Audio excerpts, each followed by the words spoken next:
I'm Alan Taylor. My buddy Scott Duffy and I are in search of the best burger in America. Each month we visit a new city to try some of the top restaurants, pubs, and brew houses while sitting down for a candid conversation with some of the top entrepreneurs, athletes, entertainers, and celebrities. I don't know about you, but I love talking business over a burger. Welcome to Business and Burgers. Rand Fishkin started designing websites while he was still in high school. As a young web designer, he grew frustrated with the major search engines and their lack of transparency. He set out to discover the mystery of search engine optimization and share his findings with others. Over 6 years as CEO, Rand grew Moz from 7 employees to 134, revenues from $800,000 to $29.3 million, and traffic from 1 million to 30 million annual visitors. Through Moz and his popular Whiteboard Friday series, Rand quickly became one of the most respected names in the SEO world. His expertise has helped countless companies to optimize their sites and reach their desired audience. Hi, guys. Hey. What's up, brother? Good to see you. Good to see you. This is the right place, though. You're at the right place. Great. Let's get some burgers. You know, here's the thing. First of all, you have to understand, we want to extract great knowledge from you. So what I want to know is, I want to know the Rand story. We're in Seattle, Washington. This is actually my hometown. It does have a pretty cool startup scene. Obviously, we're dominated by some big companies, places like Amazon and Microsoft. There's a bunch of really cool people doing technology stuff, and that is my background. I got into web design in the late 90s. My mom brought home a copy of Microsoft Front Page. Do you guys remember that old software, right? From the 90s. Right. And I started putting together my my little web designs. And my mom, who had started a marketing consultancy back in 1981, started getting clients who needed websites.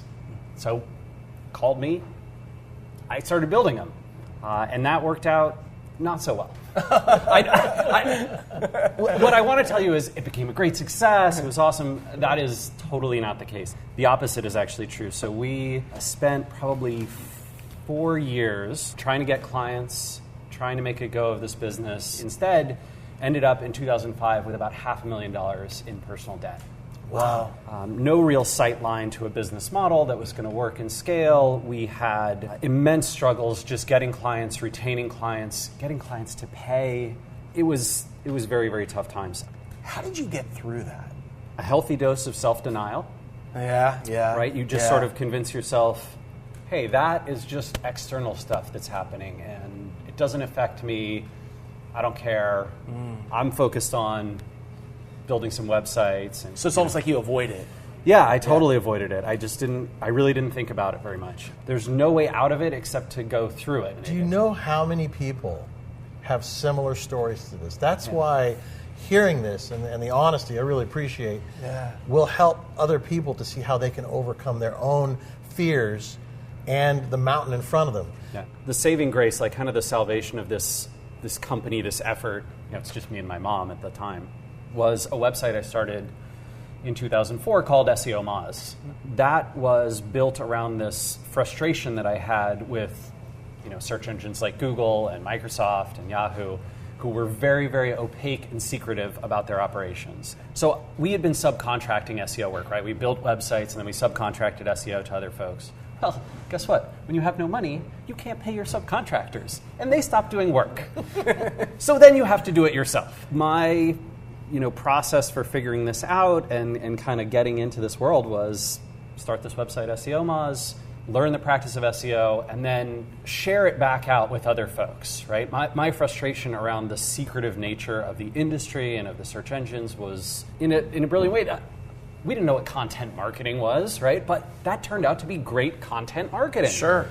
We were putting out information about how SEO worked. Lots of folks were coming to us. We became kind of an authoritative voice over a few years, and we started getting clients who paid their bills and paid them on time, paid real money. And by the middle of 2007, I think it was June, we paid off the last of our personal debt. Dude, that's awesome. That year also coincided with the launch of, we had no idea what software as a service was, but we had built some tools that we were using for our own SEO consulting work, and we made those publicly available.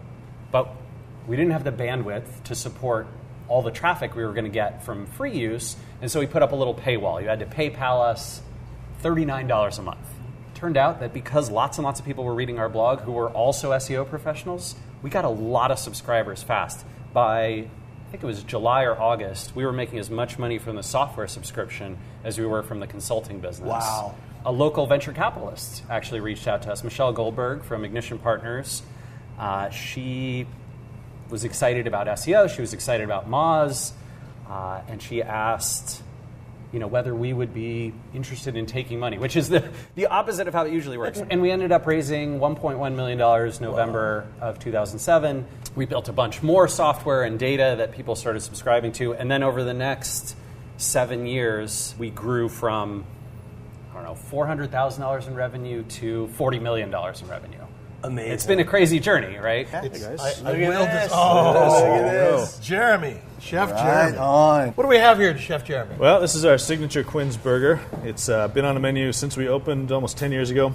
Started out as our most popular item, continues to be to this day. So it is a 8-ounce beef burger. We use an all-natural ground beef for that. It's on a brioche bun, and we keep it real simple. It's got white cheddar cheese, bacon, and aioli on there. That's a Dijon and horseradish aioli. Thank you for letting us come out here and do our business and burger show. Happy to have you. Thank you. Well, guys, bon appetit. Thank God. Just try and stop me from eating this thing. Exactly. You ready? Yeah. Yay. All right. I like. That's the real deal. Oh yeah. That's That is, good. that is solid. Thanks for taking me here. No, it's Oh, awesome. yeah. As an entrepreneur, particularly a small business, it feels so overwhelming. Like, I'm really good at what I do, but now I not only have to do that one thing, I have to be great at marketing myself online. Because today, it's like more people are making purchase decisions before they ever get to the store. Yeah, absolutely. Well, and this is really tough, I think, for business owners and operators to understand how do search engines work, how can I get my business in front of the customers who are searching for me and the potential customers who might come to me, going to Google, to Bing, to Yahoo, and they're typing in, what is SEO? As an entrepreneur, particularly a small business, it feels so overwhelming. Like, I'm really good at what I do. I have a company and I do whatever, and I'm really good at that, and I want to do that. But now, I not only have to do that one thing, I have to be great at marketing myself online. Because today, it's like more people are making purchase decisions before they ever get to the store. Yeah, absolutely. Right? Look, I get that SEO is a challenging practice with a lot of ins and outs, but at the same time, I think it's also tremendously compelling for writers and content creators and business owners of all kinds. I'll tell you why. So when you are creating something, whether it's a burger or a new eyeglasses company, whatever it is, you want to describe it in such a way that resonates with your customers and your potential customers and their influencers. And the awesome thing about SEO is that it helps you do that. It says, this is what people are searching for. This is what they're trying to find. This is what they want to know about this product, this service, this question that they have. And they want that information right now. If you can serve them in such a way that resonates with them, that creates a relationship, that builds camaraderie and grows your brand association in a positive way, you have an awesome opportunity to earn that customer's business. To my mind, that is beautiful. It's this inbound rather than outbound selling. It's not just about how you write, it's about how the structure, right? And about kind of how you build that article. People are performing searches on the web. They are structuring those searches in certain ways. They have things that they want from the content that's returned. And then the search engines have technical demands. Before you ever write that great blog post, if you know what people are looking for, and you can write the title of the post, the headline of the post in such a way that answers that searcher's query, and the content in such a way that it resonates with those searchers and doesn't just answer their query, but answers it in such a way that it earns amplification. People say, wow, that was awesome. I have got to take Scott's post and I've got to tweet it and I need to put it on Facebook and I'm going to email it to my friends and I'm going to link to it from my own website. Those are the signals that say to Google or Bing or Yahoo, hey, this is a piece of content worth ranking highly. If you guys want, I actually brought my computer. I could show you how this stuff works. That would be awesome. All right, let's do it. All right, so here we are at Bing. And I think let's search for best burgers in Seattle. Bing is returning a bunch of different kinds of results, right? So they're showing me local results. These are coming from They're maps engine. They are local businesses because Bing knows where I am, right? It's connecting up to the Dell computer. It can see where the Wi-Fi signal's coming from, so it knows we're in Seattle. It probably actually knows we're inside Quinns. Then as I scroll down, I've got what are called these organic web listings. You don't pay for these, right? This is not a pay per click. This is not a bidding or advertising situation.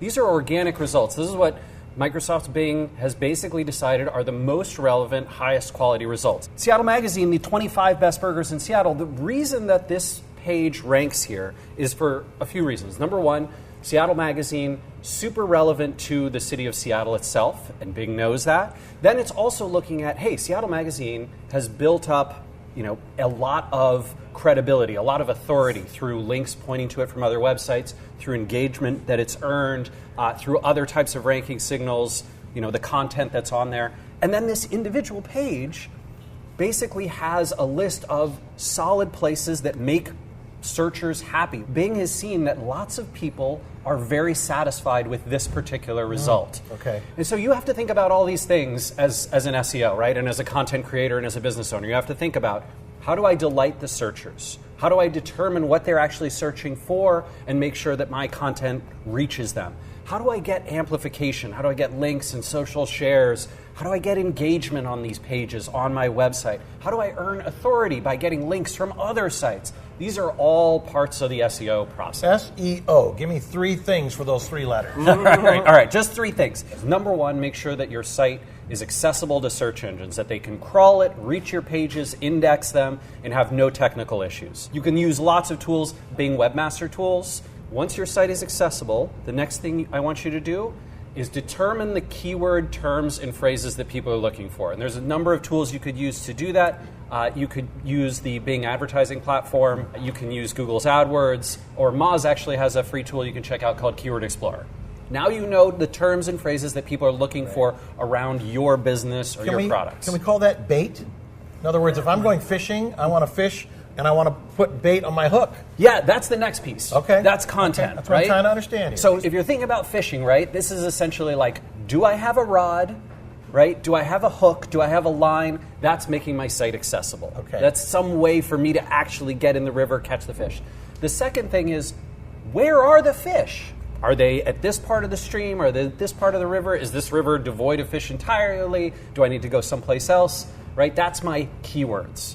And then finally, I need some great bait for that hook. Right? I've got to put content out there that is going to resonate with searchers, earn their engagement, and get amplification. You do those 3 things, you've got a lot of the SEO process nailed. I have a question about millennials. How do brands engage millennials?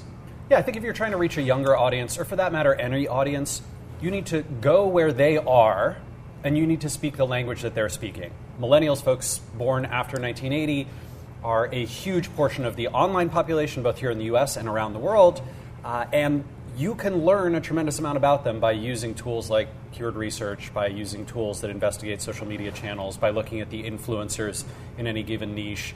And that is advice that works really well, whether you're targeting millennials, whether you're targeting baby boomers or Gen X, right? Right. So Rand, what would be the one piece of advice for millennial entrepreneurs you would give?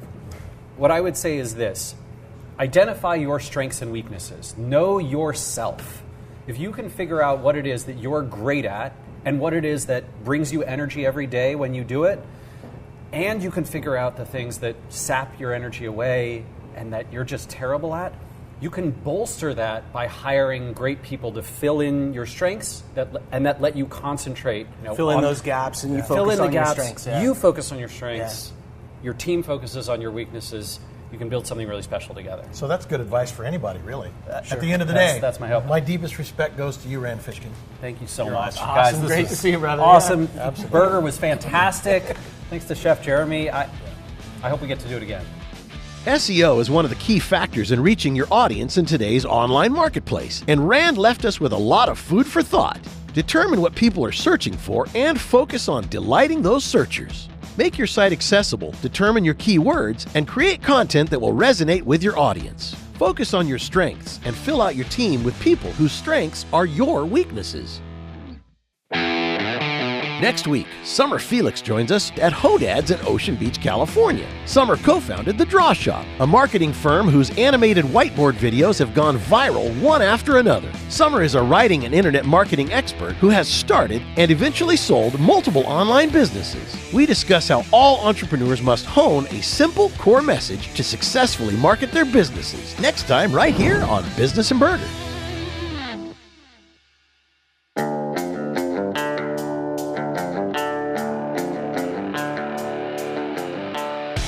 Check out more episodes of Business and Burgers and our B&B blog at our website, businessandburgers.com. And don't forget, visit Business and Burgers on Facebook and give us a big thumbs up. We'll see you next time right here on Business and Burgers.